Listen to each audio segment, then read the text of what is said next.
하나님 아버지 시간 저희를 한 주간 주 안에서 승리케 하시고 또 주말 아침에 주의 이름으로 모이게 하시니 감사합니다. 하나님이시여 저희의 삶이 모든 순간순간 모든 시간들 모든 만남의 기회들을 통해서 주님의 사랑과 주님의 뜻을 발견하고 또 그것을 깨닫는 또 그것을 누리는 시간들 되게 하여 주시옵소서. 저희의 삶이 날마다 의미 없이 아무런 생각 없이 지나가지 않게 하시고 더 많은 것을 생각하고 누리는 그러한 시간이 되게 하여 주시옵소서. 아버지 저희가 작년보다는 올해가 더 좋았던 것처럼 내년에는 더 나아가고 더 성숙되고 더 아름다운 시간으로 저희가 맞이하기 원합니다. 저희를 주의 영으로 축복하여 주시옵소서. 이 아침에 또한 저희가 하나님 말씀으로 또 주의 성령으로 힘을 얻고 나가기 원하오니 하나님께서 함께하여 주시옵소서. 예수 그리스도 이름으로 기도합니다. 아멘. 오늘 우리가 읽은 하나님 말씀은 호세아서 4장 1절부터 5절까지만 같이 읽겠습니다. 호세아 4장 1절부터 5절까지입니다. 이스라엘 자손아 여호와의 말씀을 들으라. 여호와께서 이 땅 주민과 논쟁하시나니 이 땅에는 진실도 없고 인애도 없고 하나님을 아는 지식도 없고 오직 저주와 속임과 살인과 도둑질과 간음뿐이요 포악하여 피가 피를 뒤음이라. 그러므로 이 땅이 슬퍼하며 거기 사는 자와 들짐승과 공중에 나는 새가 다 쇠잔할 것이요 바다의 고기도 없어지리라. 그러나 어떤 사람이든지 다투지도 말며 책망하지도 말라. 내 백성들이 제사장과 다투는 자처럼 되었음이니라. 너는 낮에 넘어지겠고 너와 함께 있는 선지자는 밤에 넘어지리라. 네가 내 어머니를 멸하리라. 아멘. 이 말씀을 가지고 오늘 나눌 이 설교의 제목은 잘 나가는 왕국 위에 떨어진 하나님의 공소장입니다. 우리가 살다 보면 가슴 철렁한 일들이 있는데요. 그 중에 한 가지가 누군가에게 고소를 당하거나 고발을 당하는 일일 것입니다. 혹시 그런 일을 한 번이라도 당해보셨나요? 그런데 하나님께서 어떤 사람들이나 또 어떤 백성들을 직접 고발하신다. 그런 일이 있을 수 있습니까? 물론 있습니다.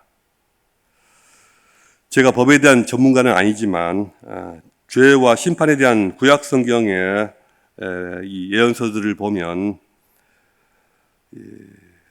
죄와 심판에 대해서 말씀하시지만 조금씩 형식과 내용에 있어서 차이가 나는 것을 볼 수가 있습니다. 무슨 말이냐? 구약의 어떤 말씀들은 하나님과 이스라엘 백성 사이에 지금까지 있었던 과거의 사건들, 그 구원의 사건들을 기억시키면서 일종의 내용 증명 형식으로 이스라엘 백성에게 고지해주고 또 이스라엘 백성의 죄에 대한 어떤 단순 경고 형식으로 초기에 경각심을 주는 경우가 있습니다. 내용 증명서 또는 경고장이라는 거죠. 그런 방식으로 경각심을 주는 경우도 있고 그와 같은 경고가 전혀 먹히지 않는 단계에 이르게 되면 직접적으로 그들의 죄에 대해서 법적으로 기소하시는 형식을 취해서 하나님의 이 심판이 불가피하다라고 선포하시는 경우가 있습니다. 법적으로는 공소장이라고 하는데요.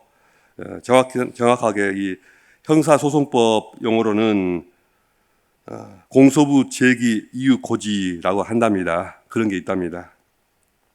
그리고 마지막으로는 우리가 지난번에 예레미야에서 본 것처럼 예레미야서에서 우리가 봤던 것처럼 저들의 죄에 대한 심판을 확정하는 판결문의 형식으로 그들이 받게 될 심판의 내용과 기간을 확정하여서 너희 유대 사람들 바빌론 유수 70년 땅 이렇게 확정 판결하시는 그런 말씀도 있습니다.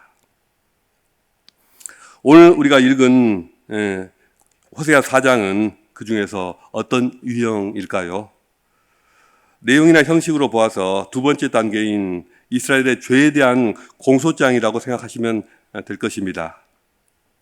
물론 하나님께서 직접 쓰신 공소장입니다. 하나님께서 기소도 하시고 또 직접 판결도 하십니다. 하나님은 이스라엘 이 왕국의 어떤 죄에 대해서 기소하실까요? 호세아 시대에 북이스라엘 왕국은 여로보암 2세가 통치하던 시대였고요.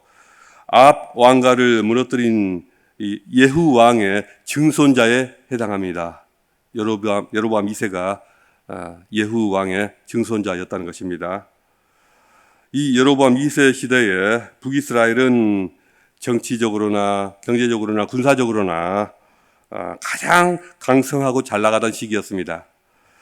아수르나 아람 왕국이 그 시대에 내부적인 문제로 전혀 힘을 쓰지 못하고 있었던 그 덕분에 북이스라엘의 영토는 다윗과 솔로몬 왕 시대에 버금가는 영토 확장을 이뤘고요.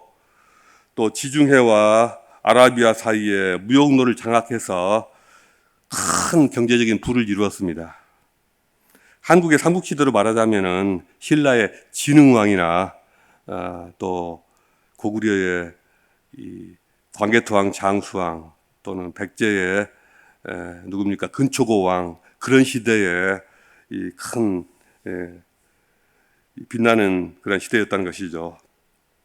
그러나 아모스 6장을 보면 바로 이 시대의 번영으로 인해서 백성들 모두가 다 잘 나가던, 다 잘 살게 되는 그런 것 같지는 않고요.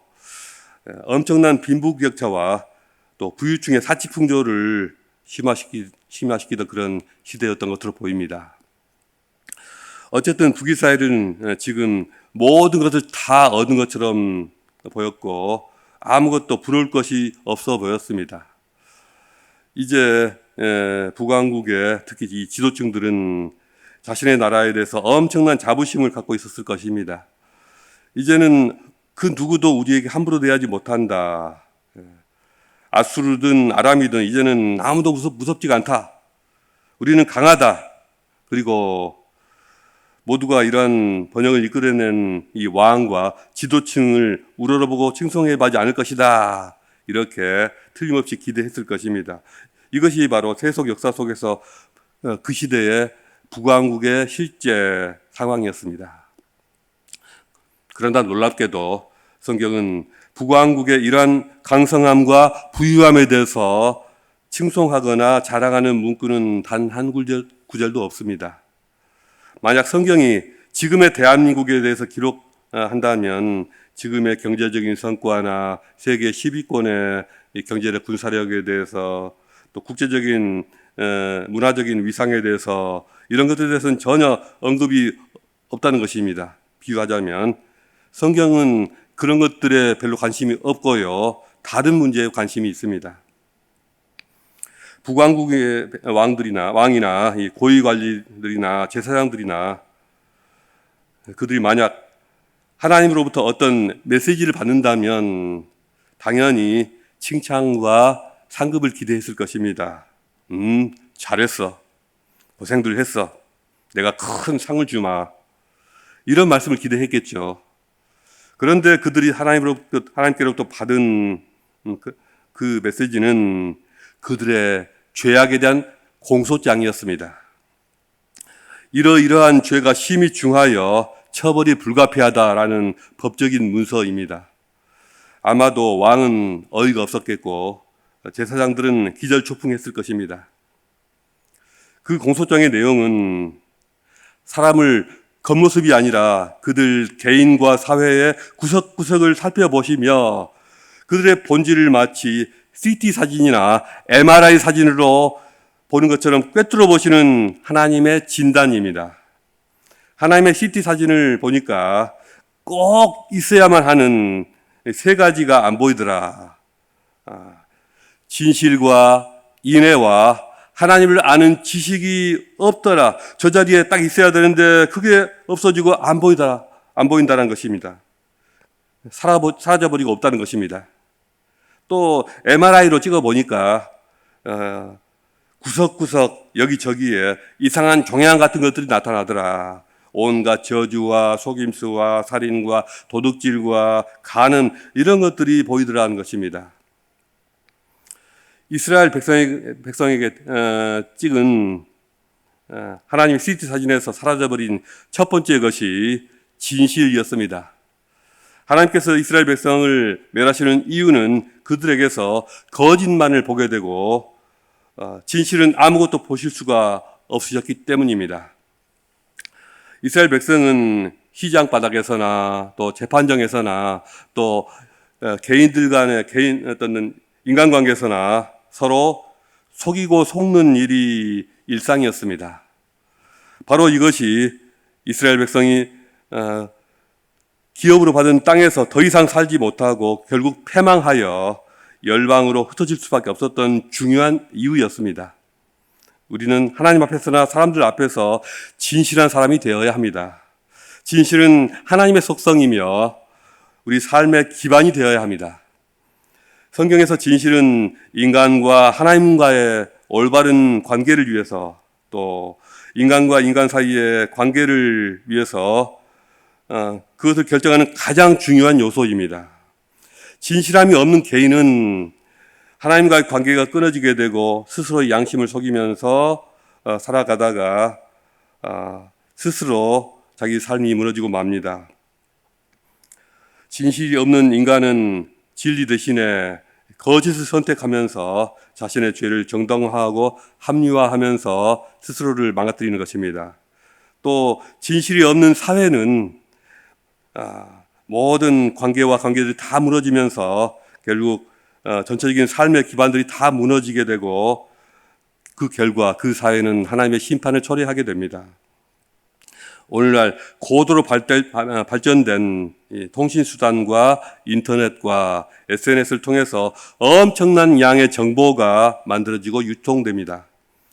근데 놀랍게도 그 중에서 태반이 전혀 근거가 없거나 부풀려진 가짜 뉴스에 가깝습니다. 이런 가짜 뉴스에 지속적으로 노출된 사람들은 비슷한 사람끼리 이념적으로 또 성별적으로 서로 파당을 지어가면서 생각이 다른 사람들을 공격하고 세상을 어지럽히고 다른 사람들을 힘들게 합니다. 이런 일이 더 심각해지면서 그 사회, 그 나라는 하나님의 심판을 받고 무너지고 말 것입니다. 진실이라는 것은 우리에게 불편하고 고통스러울 때가 많기에 많은 경우에 우리는 진실을 직면하는 것을 회피합니다. 너무나도 그것은 쉽게 일반적으로 일어나는 일들입니다. 우리는 하나님 앞에서 진실해야 합니다. 하나님께 드리는 기도에서조차 우리는 때로 자신의 죄와 연약함을 숨기며 감추려고 할 때가 많습니다. 하나님 앞에서 진실하게 설 때 비로소 우리에게 진정한 회복이 시작되고 또 부흥이 시작되고 그리고 하나님의 축복이 부어지기 시작합니다. 하나님의 CT 사진에서 사라진 두 번째 것은 인애였습니다. 구약 성경에서는 헤세드라고 하고 또 신약 성경에서는 아가페라고 하지 않습니까? 이는 하나님이 보여주신 사랑이고 또 하나님으로부터 흘러나온 사랑입니다. 사랑의 하나님은 이스라엘을 사랑하셔서 그들을 애굽에서 불러내시고 그들을 온 세상의 나라를 위한 제사장 나라가 되게 하셨습니다. 그리고 그들이 하나님의 사랑을 이렇게 세상으로 흘러내리는 그런 통로가 되게 하시고 그 하나님의 사랑을 반영하여 약한 사람들 또 못난 사람들을 그들에게 하나님의 사랑을 보여주고 그 사랑을 맛보게 하시는 그런 통로로 삼기를 원하셨습니다.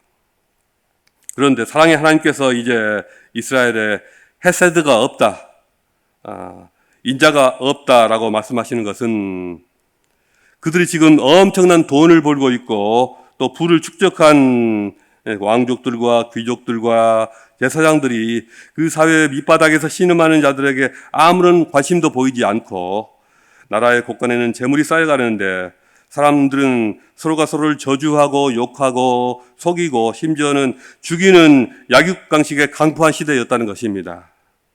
그로 인해서 강한 자는 더욱 강하게 되고 약한 자는 점점 더 약하게 되었던 것입니다.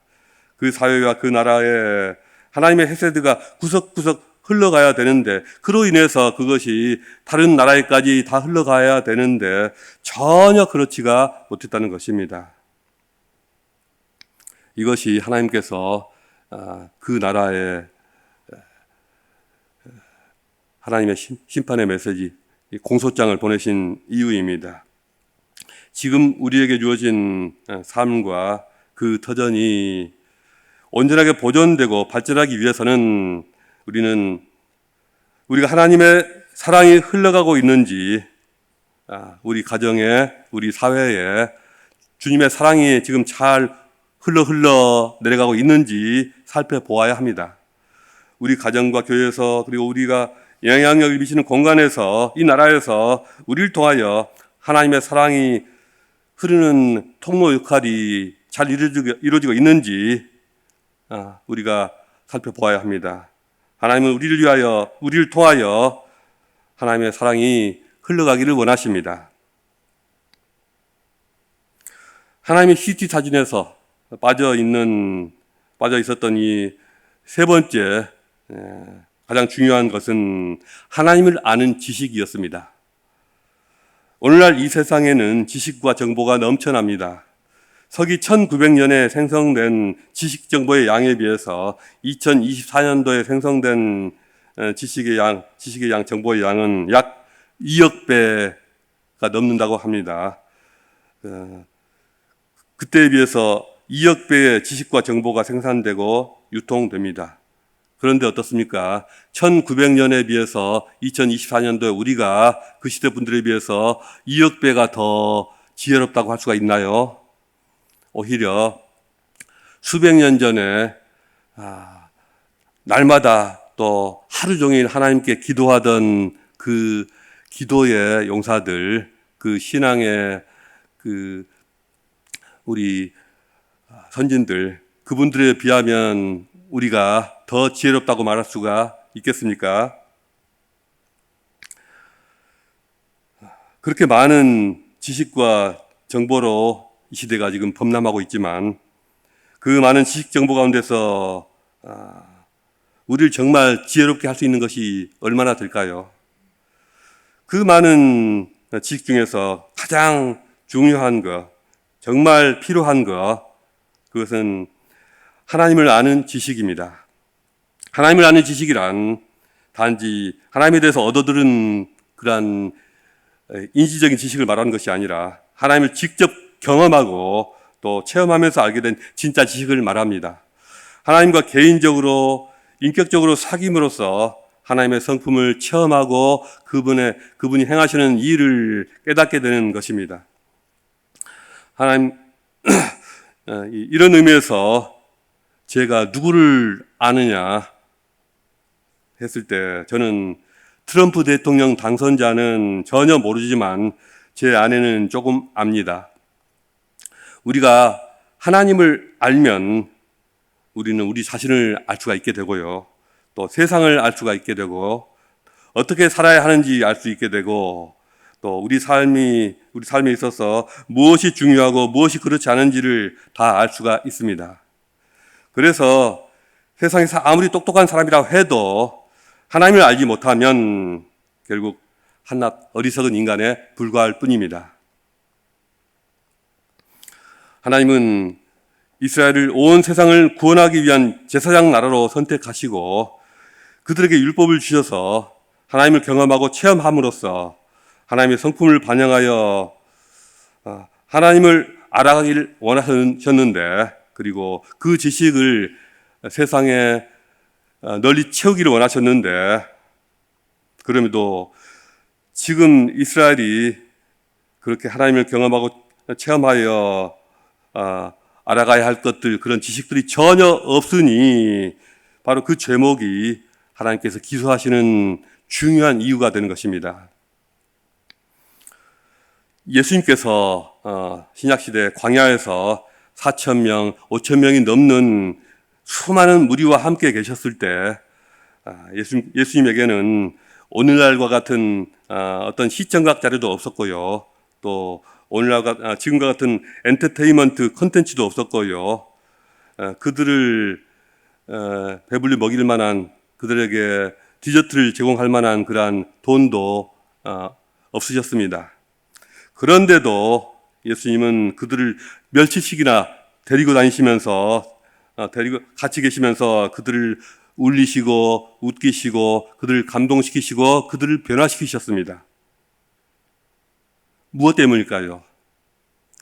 딱 한 가지 우리에게 없는 것을 가지고 계셨기 때문입니다. 예수님이 타고난 만담가에서가 아니라 예수님에게는 하나님을 아는 지식이 차고 넘쳤기 때문입니다. 우리에게도 하나님을 아는 지식이 충만하기를 소망합니다.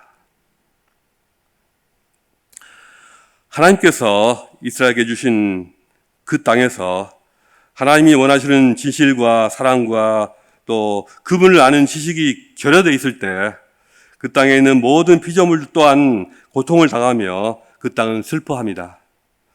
마땅히 있어야 할 것들이 없으니 그 대신에 온 땅에 저주와 속임수와 살인과 도둑질과 간음과 포악으로 가득했습니다. 그 결과 땅에 사는 모든 짐승과 하늘을 나는 모든 새와 바다에 있는 모든 고기와 모든 피조세계에 부정적인 영향을 끼치고 결국 그것은 사람에게 부메랑이 되어서 다시 돌아옵니다. 우리가 살아야 할 길은 단 하나, 하나님께서 우리에게 주신 그 지식을 따라서, 하나님 주신 그 길을 따라서 사는 것입니다. 하나님의 독생자 예수 그리스도께서는 우리가 어떻게 하나님을 아는 지식으로 살아야 하는지 구체적으로 그분의 삶을 통해서 우리에게 본을 보이셨습니다.